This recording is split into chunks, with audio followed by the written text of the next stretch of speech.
want you to think about the last time you had a truly intense disagreement with your family. Oh, boy.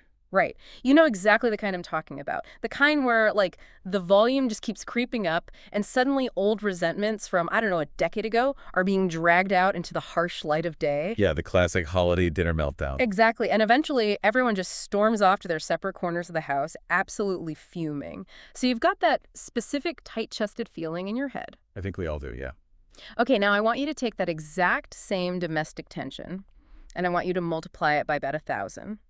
Then add in a massive fleet of fire-breathing reptiles. As one does. As one does. And finally, go ahead and put the geopolitical fate of an entire continent on the line. Well, that definitely escalates the standard family dynamic just a bit. I mean, you go from arguing over who gets the last dinner roll to arguing over who gets to incinerate a naval blockade. Right. It's wild. But at the core, it really is still just a family fighting. Because that is exactly where we find ourselves today. So, welcome to the deep dive. We have a lot to cover. We really do. We are plunging headfirst into the massive, and I mean highly anticipated, 72-minute Season 3 premiere of HBO's House of the Dragon. The episode is titled Salt and Sea, Fire and Blood. Yes, and I have to tell you, I am genuinely vibrating with excitement. I mean, the sheer, unrelenting blockbuster scale of what we just witnessed on screen as well. It's just staggering. It really is a marvel of television production. I mean, it's huge. And to unpack an event of this magnitude, because, it really does require some serious unpacking, we pulled together a fantastic stack of sources for you. Oh, the best stack. Yeah. We're looking at detailed scene-by-scene critical analysis from Vulture, the AV Club, and Forbes. Awesome breakdowns in those. Definitely. And we've also got some official actor insights. Specifically, there's this fascinating psychological breakdown with Ewan Mitchell in People magazine. Which we absolutely have to get into later. Oh, we will. And crucially, we are taking the pulse of the incredibly passionate, highly analytical House of the Dragon Reddit community. Yes, they always have the best and sometimes the most unhinged takes. Very true. So our mission for you today is pretty clear, but it is not going to be an easy ride. We need to completely dissect the utterly devastating Battle of the Gullet. Right, from the naval tactics to, like, the actual dragon aerodynamics. Exactly. And then we have to analyze some shockingly uncomfortable family dynamics. And yes, we are absolutely going to talk about that kiss. You kind of have to. I have to. And finally, we need to examine how the entire Westerosi chessboard hasn't just been moved, right? It has been violently, permanently upended. Yeah, flipped off the table entirely. But to really understand the sheer impact of what happened here, we need to set the psychological context for the viewer. Okay, take us back. Well, if you think back to how Season 2 ended, it was categorized by a very slow, methodical, almost agonizing buildup. So much talking. Right. We saw alliances forming in the shadows. We saw secret peace deals being brokered in these, dimly lit rooms. It was a season of whispers, of ravens, of tension, with absolutely zero release. It was honestly like watching a rubber band being pulled back, just millimeter by millimeter for an entire year. That is the perfect way to describe it. And Yeah. This Season 3 premiere, it operates almost like a delayed Season 2 finale. Yeah, it really does. It refuses to ease you back into the world. It doesn't give you 20 minutes of characters reacquainting themselves in the Red Keep or whatever. Nope, right to the action. Exactly. It instantly plunges you into this massive, catastrophic naval and aerial clash. All that pent-up tension from the previous season just detonates. Boom.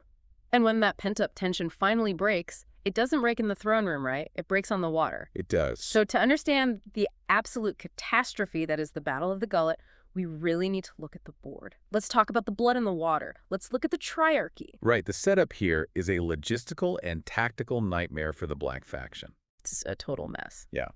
For those who might need a quick refresher, the Black faction, which is led by Queen Rhaenyra, has been relying heavily on the Valyrian fleet to blockade King's Landing. They are basically starving the capital out. Exactly. They are choking off the supply lines. So, to break this chokehold, the Green faction has allied with the Triarchy. And we should clarify, the Triarchy isn't just some random group of, unorganized pirates. No, not at all. This is a formal alliance of the free cities of Myr, Lys, and Tyrosh. I mean, they are wealthy, they are highly organized, and they have brought an armada of over 350 ships to bear. Right. And they aren't just sailing into the Gullet blindly hoping for the best. They are commanded by Admiral Shirako Lohar. who, I just have to say, right off the bat, is commanding a flagship with arguably the greatest, most intimidating name in the history of naval warfare. You're talking about the bitch fist. The bitch fist. I mean, come on. It certainly sets a definitive tone, doesn't it? It really does. You see that ship coming and you just know you're in trouble. You do. But what's crucial to understand about Admiral Lohar, and this is something the Vulture Review really highlighted perfectly, Yeah. is that this isn't just a standard military contract. Right. It's not just business. Exactly. Lohar isn't just a mercenary doing a job for the Green faction to get paid. Lohar has a deep, bloody, deeply personal vendetta against Lord Corlys Velaryon the Sea Snake. Oh, they hate each other. They despise each other. Yeah. They have this massive history fighting over the stepstones. So this attack, it's as much about personal, generational revenge as it is about breaking a blockade. Okay, let's unpack this for a second, because the way our sources describe Lohar's strategy, I keep thinking about modern corporate warfare. Oh, that's an interesting angle. Right, because Lohar is like a hostile corporate raider. You know the type I mean. Someone who comes in to completely gut a company. Yes, someone who isn't just trying to outcompete their rival in the marketplace.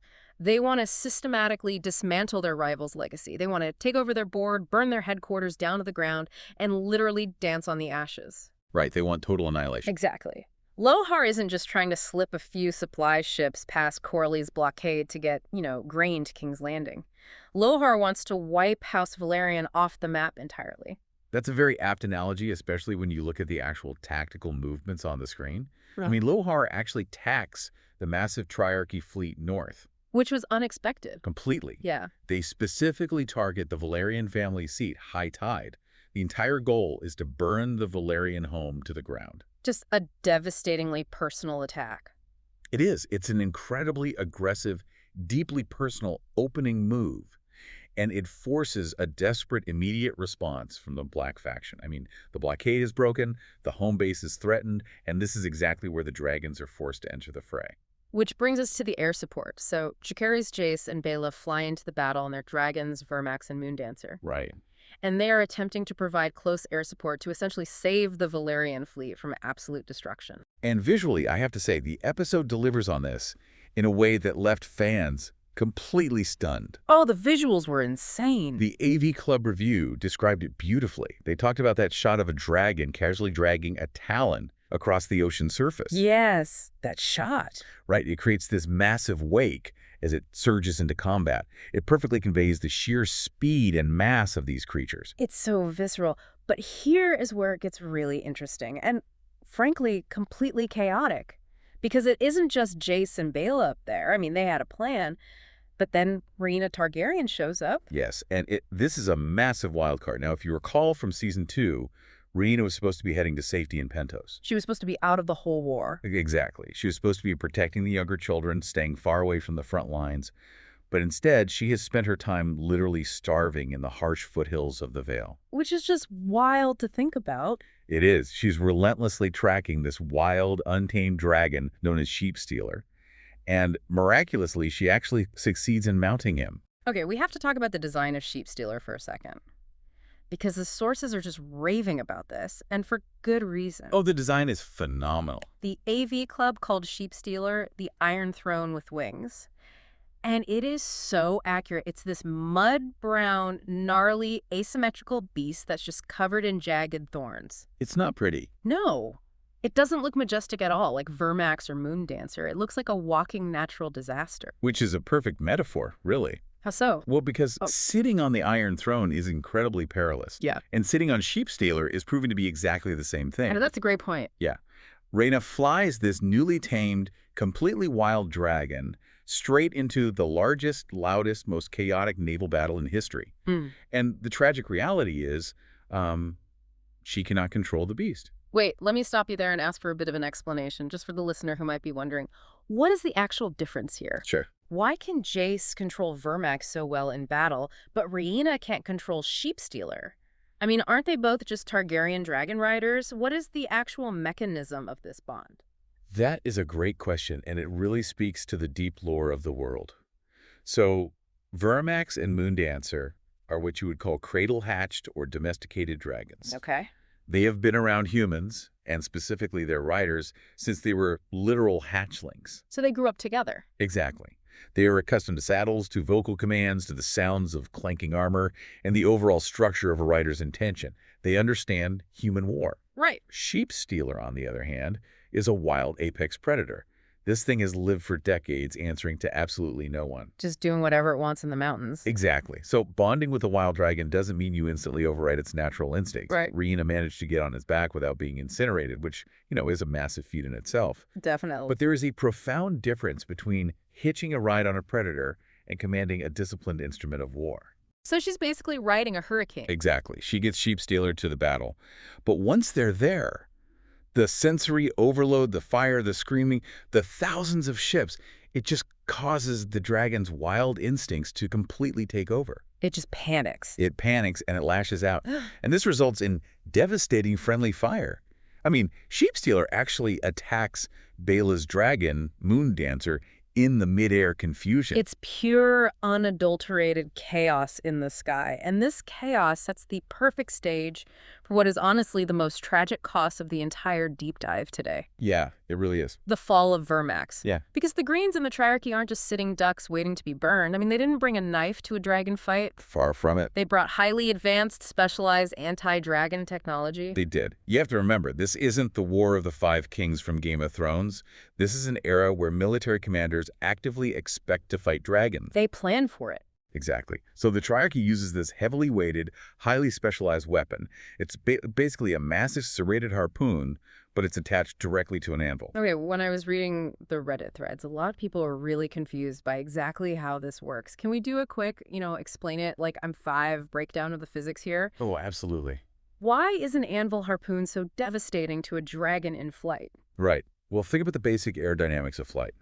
For a creature as massive as a dragon to actually fly, it relies on two main things: incredible forward momentum and massive, massive lift generated by the huge surface area of its wings. Right, they have to push a lot of air. Exactly. And to maintain that lift, a dragon's biology is actually quite fragile in a way. They have hollow bones, much like birds do, to reduce their overall mass. Okay, so they are huge but relatively light for their massive size. Precisely. Now imagine that creature is banking in midair. When Vermax swoops down low, likely because Jace is distracted or violently trying to maneuver around the chaos Rhaenyra is causing with Sheepstealer, the Triarchy fires. And they hit him. They manage to puncture Vermax's right wing with this harpoon. But here's the key. It's not the puncture wound that kills the dragon. It's the anvil. Suddenly, you have thousands of pounds of literal dead weight bolted instantly to one side of the dragon. Oh, wow. So it just completely destroys the aerodynamic balance in a split second. Instantly. It creates a catastrophic asymmetrical aerodynamic stall. The dragon physically cannot generate enough lift on the weighted side to counteract gravity. It's like clipping a plane's wing. Exactly. The physics of it are terrifying. Vermax is just violently, unstoppably yanked out of the sky by the sheer drag, and the creature crashes straight into the churning sea. The visual of that must be horrifying. I mean, you have this majestic, mythical creature just reduced to the basic laws of gravity in a single second. It's incredibly jarring. And that crash leads directly to the death of Jace. But the details of his death, as noted by the Forbes review, are particularly brutal in their irony. They really are. Because Jace actually manages to survive the initial crash, which, frankly, is incredible. It's a miracle he wasn't crushed. Right. He is completely submerged, but he frantically unhooks himself from the saddle to escape being dragged down to the ocean floor by the drowning dragon. He fights his way up. He breaks the surface of the water, gasping for air, and he's just clinging to a piece of burning driftwood. So he survives the mythical catastrophic dragonfall. He survives the drowning, only to be shot and killed by a volley of standard, completely mundane Triarchy arrows while he's floating there defenseless. It's absolutely gut-wrenching. He survives the massive fantasy element of the war, only to be taken out by the grim, historical reality of an archer. Yeah, just a regular arrow. And while this absolute tragedy is unfolding in the air and in the water, we have the actual ship-to-ship naval combat happening beneath them, which the sources describe as incredibly gritty and visceral. It's brutal. I mean, it's close quarters, hand-to-hand combat. Admiral Lohar manages to steer the bitch fist directly into the side of Corley's flagship, the Queen Who Never Was. They just ram it. They ram it broadside. The ships literally lock together, and it just becomes a floating slaughterhouse. Which, I just have to pause and note one detail from the AV Club that is so grimly hilarious amidst all this terrible death. Oh, Tywin Lannister. Yes. Tywin Lannister is on one of these Triarchy ships, and he's been bragging for episodes about his heavy, fancy, gilded leonine armor. His golden pride and joy. Right. It's this massive status symbol for him. And during the maneuvering, when the ships are desperately trying to shed weight and navigate the treacherous shoals of the Gullet, he just gets jettisoned into the water. Yes, just tossed overboard. Think about the sheer hubris of wearing ceremonial heavy plate armor onto a wooden ship. It's so dumb. It is. It's a status symbol that literally turns into a lead anchor, the second maritime physics takeover. Yeah. The heavy armor he was so incredibly proud of becomes an immediate death sentence at sea. It perfectly encapsulates the chaos and, honestly, the great equalizer that is the ocean. It really does. Yeah. But the true focal point of the naval clash is the duel between Corlys and Lohar. And it's not elegant swordplay, you know? Corlys is fighting with a Dothraki Arak, which is like a curved civet, while Lohar is dual-wielding a hatchet. Just vicious. Exactly. Two seasoned, salty, aging commanders just hacking at each other on a burning, sinking ship. It's not about technique at all. It's about sheer survival and pure hatred. And Corlys almost loses. He is actually overpowered and thrown overboard during the melee. It genuinely looks like the end for the sea snake right there. I was holding my breath. But it's his bastard son, Aelin of Hull, who steps up in the chaos and lands the killing blow on Admiral Lohar. Wow. Yeah, avenging what he believes in that exact moment is his father's death. So when we zoom out from all the fire, the sinking ships, and the drowned dragons, how should we contextualize this? I mean, the Black faction broke the Triarchy, but at a massive, massive cost. If we connect this to the bigger picture, it all points back to a profound warning King Viserys gave years ago, back in the very first season. Oh, I remember this. Viserys said that the idea that Valyrians control dragons is an illusion, a very dangerous illusion. Right. And what we see in the Battle of the Gullet is the lethal hubris of House Targaryen. You have these young, entirely inexperienced riders, Jace, Baela, and especially Rhaenyra, flying into a prepared, veteran anti-dragon fleet. They thought they were invincible. They fundamentally believed that simply showing up on a dragon meant instant victory, because that is what they have been told their entire lives. Right. I have a dragon, therefore I am a god. Exactly. But the reality of the anvil harpoon, the mundane arrows that killed Jace, and the sheer unruliness of Sheepstealer, it shattered that illusion completely. Completely. They thought they were playing an unbeatable trump card, but they didn't realize the opponent had completely changed the rules of the game. But the thing is, Jace wouldn't have even been in the sky over the Gullet if his mother had her way. That's the real tragedy. Right. The tragedy of his death on the water is directly catalyzed by the mutiny that happened behind closed doors. So let's transition from the warfare on the sea to the deeply uncomfortable psychological warfare in the castle. Let's do it. Let's talk about Queen Rhaenyra and the locked room treason. This is a fascinating and deeply tragic internal crisis for the Black faction. Rhaenyra, as we know, had taken an enormous risk sneaking into King's Landing. You're undercover. Right, to broker a secret peace deal with Alicent Hightower. Well, Jace finds out about this diplomatic backchannel, and he is just appalled. He's furious. He can't believe it. Completely. He deeply distrusts Alicent, and he fundamentally disagrees with his mother's pursuit of peace at this stage of the war. He believes they need to strike hard and fast. So Jace does the unthinkable. I mean, he uses his authority as the prince to order Sir Laurent Marbrand of the Kingsguard to lock Rhaenyra, his own mother, the anointed queen, inside her chambers. He literally confines her. It traps her. It is an act of sheer protective treason. It's a total paradox. He confines her physically and politically to keep her from making a peace deal he views as dangerous. Right, he takes her off the board. He actively removes the queen so he can take total control of the military response without her interfering at all. I want to ask you, the listener, to really put yourself in Rhaenyra's shoes for a moment. Just think about the psychological whiplash here. It's intense. Your son commits treason to protect you. He locks you in your room, entirely stripping you of your agency and your crown. And then, because he has removed your guidance, he immediately flies out to the Gullet and gets himself killed due to his own tactical hubris. Yeah. How do you even begin to process that grief when it is so inextricably mixed with profound betrayal and absolute powerlessness? It's an almost unimaginable emotional burden to carry. And we see her wrestling with this exact paradox while she's locked in her room talking to her spy master, Mysaria. Right, that conversation. Rhaenyra laments that she has the heart of a king. What does she mean by that in this specific context? Like, what is she getting at? Well, she means she has this deep, fundamental desire to rule justly, to find diplomatic solutions, to avoid burning the realm she is supposed to inherit to the ground. She actually cares about the people. She understands the real cost of war. But she is constantly thwarted by the brutal realities of the world and the hot-headedness of the men around her who just view diplomacy as weakness.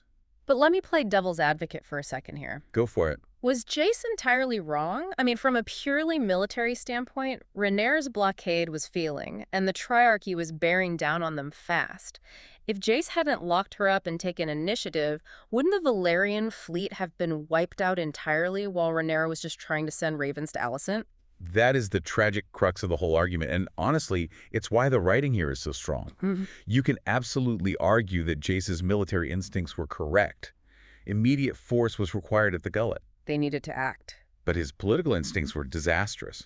By locking up the queen, he fractured the very foundation of the Black faction's legitimacy. You undermine everything. He proved that Rhaenyra's authority is only absolute until the men in her life decide they know better.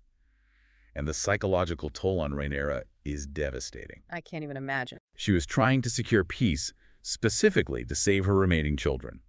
By locking her up, Jace obliterated that peace process and got himself killed. Wow.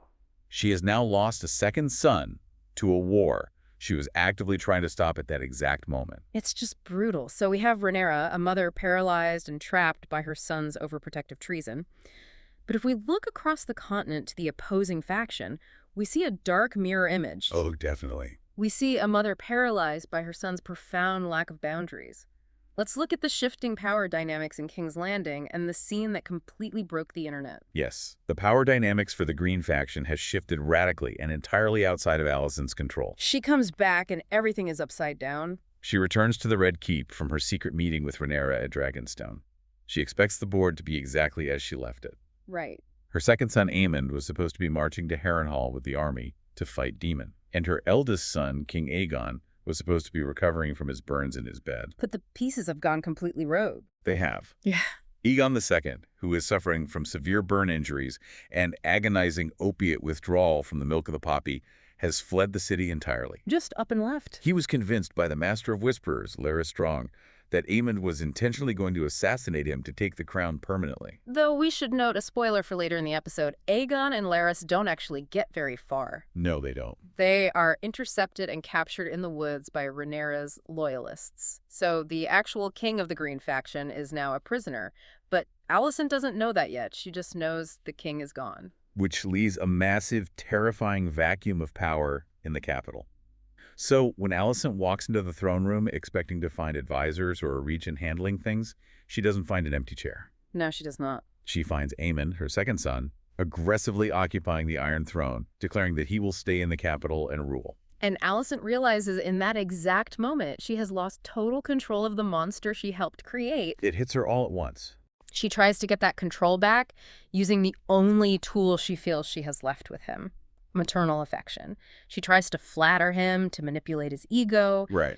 She urges him to fly out to the battle, basically stroking his vanity, saying, "You are so strong, you should be out there leading the vanguard, you should have been king all along." She is desperately trying to use attachment and validation as a lever to move him off the throne. And this leads to the controversial scene that generated thousands of Reddit threads. It broke the internet. Aemon's response to this maternal manipulation is not to puff out his chest, agree with her, and march to war.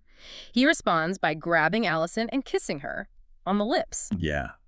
The sources, especially Vulture Recap, describe Alicent's reaction as just pure, shocked horror. She is completely frozen. She is intensely uncomfortable, her eyes are wide, but she's so stunned by the violation that she doesn't even immediately push him away. It's deeply awkward. So awkward. It's the kind of scene that makes you want to crawl completely out of your own skin. It generated a massive reaction because it is so deeply unsettling.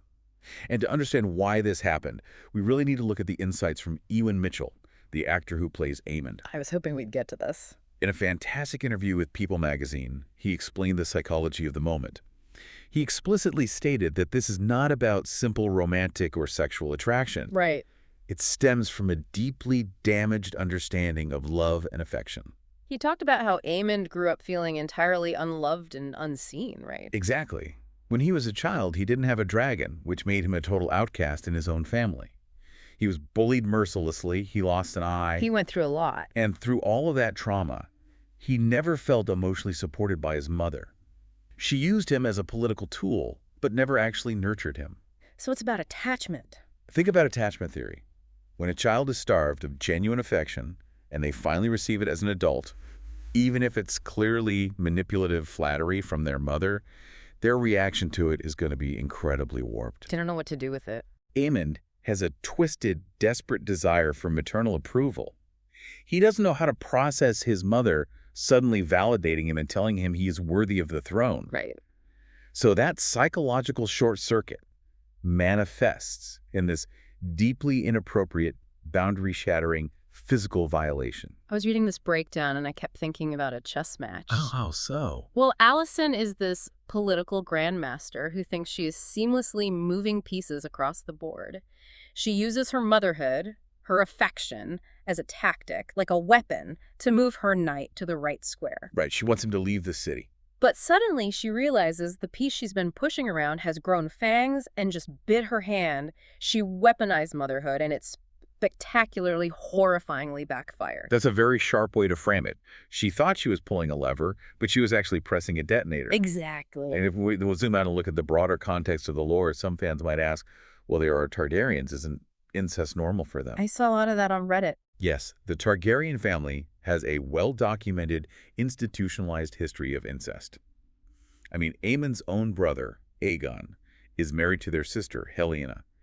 It's normalized in their culture to keep the magical bloodline pure. Right. But what happens here between Aemond and Alicent crosses a profoundly different line. Because it's not political matchmaking. It's not a grand ceremony to secure a dragon-riding dynasty. Exactly. It's Yeah. pure psychological trauma. It's Oedipal. It highlights Aemon's deep internal brokenness and Alicent's absolute failure as a mother to nurture him, rather than just being another weird Targaryen marriage custom. It's about dominance. It's about power, manipulation, and a fundamental misunderstanding of human connection. He's exerting dominance over the one person who always made him feel small. It's incredibly chilling. It really is. So while the core Targaryen families in King's Landing and Dragonstone are imploding from this intense, incestuous, ethical proximity, mothers locked up by sons, mothers assaulted by sons, what is happening on the absolute fringes of this war? A completely different story. Right. The characters who are actually succeeding seem to be the ones who are far, far away from their families. Let's venture out to the Riverlands and the Vale. Let's talk about witches, wolves, and dragon seeds. Out in the Riverlands, Daemon Targaryen is finally in his element. Thank goodness. For those who remember, Daemon spent almost all of Season 2 hallucinating in the leaky, haunted ruins of Harrenhal, completely paralyzed by guilt and magic. Just touching wet trees and crying. Exactly.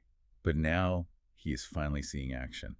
He is successfully slaughtering the Lannister forces who are trying to march east. And the contrast here is almost funny. I mean, you have Rhaenyra weeping, locked in a room by her dead son. You have Alicent traumatized, essentially held hostage by Aemon. Yeah. And then you have Daemon standing in the mud, covered in blood, getting a severed head tossed to him like a football, and he is just thriving. He really is. He meets up with the northern host, known as the Winter Wolves. Love that name. These are fiercely loyal, incredibly brutal Northmen, led by a veteran warrior named Roderick Duscan, who goes by the amazing moniker Roddy the Ruin. Roddy the Ruin is so good. The Winter Wolves arrive at Daemon's camp, bearing a grim gift to prove their loyalty. The freshly severed head of Jason Lannister. It's such a stark difference in tone. Why is Daemon so functional here when he was such a complete disaster as a politician in King's Landing? What's fascinating here is how this arc perfectly illustrates Daemon's true nature. Okay. For Daemon, war is beautifully simple.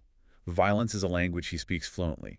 He knows how to point a sword, command a vanguard, and win a battle. It's straightforward. It's the politics, the delicate diplomacy, the emotional intelligence required to actually rule a kingdom that he completely fails at. Right. When the problem requires nuance, Daemon hallucinates and self-destructs. When the problem can be solved by cutting off a Lannister's head, Daemon is the most effective man in Westeros. That makes perfect sense. But war in Westeros isn't just swords, dragons, and severed heads. It's also deeply weird, unpredictable magic. Which brings us to the dragon seeds and the seer. Yes. While Daemon is fighting, Alice Rivers, the enigmatic witch of Harrenhal, who plagued his visions all last season, tracks down the newly minted dragon seeds in the forest. Before we go further, let's do a quick definition check for the listener. What exactly is a dragon seed, and how did these specific guys get dragons? A dragon seed is a bastard of Valyrian descent. Throughout the history of Dragonstone, Targaryens and Valerians have spread their seed among the small folk. They've been busy. Very busy. So Rhaenyra, desperate for dragon riders, put out a call for anyone with Valyrian blood to try and claim an unridden dragon. Which went horribly wrong for most of them. Most were burned alive, yes. But 3 commoners succeeded.